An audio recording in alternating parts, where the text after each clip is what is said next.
অনেক দিন পর আমি একটি হোম সার্ভিস দিতে গেলাম, ব্রাইডাল মেকওভার।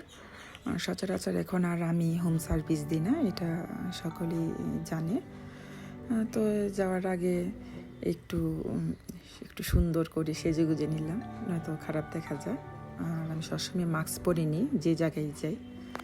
তো আমার মেয়েকে সাথে নিয়ে গিয়েছিলাম, আমার ছোটো মেয়েকে। তো দুকুন্দি ছিল আমার হোম সার্ভিসটি। তো এটা হলো আপুদের বাসা। আপু নিজেই গুলি এঁকেছে, খুব ভালো আঁকতে পারে আপু।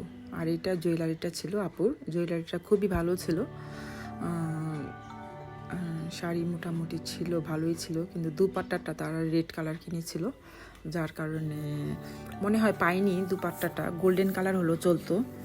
তারপর আমরা ছবি তোলার জন্য আপু তাদের ছাদে নিয়ে গেল। খুব সুন্দর লাগছিল আপুকে, অনেক সুন্দর লাগছিল। ভিডিও থেকে বাস্তবে সরাসরি অনেক সুন্দর লাগছিল। তো এটা আপুর কাবিন ছিল। আপু বলতেছিল বারবার, আমি কিন্তু ছবি তুলতে পারি না, আমাকে একটু বলে দিন, এগুলি বারবার বলতেছিল। তো আসলে তার কিছুই করতে হয়নি, এমনিতে তাকে মানে যাই করতেছিল তাকে অনেক সুন্দর লাগতেছিল।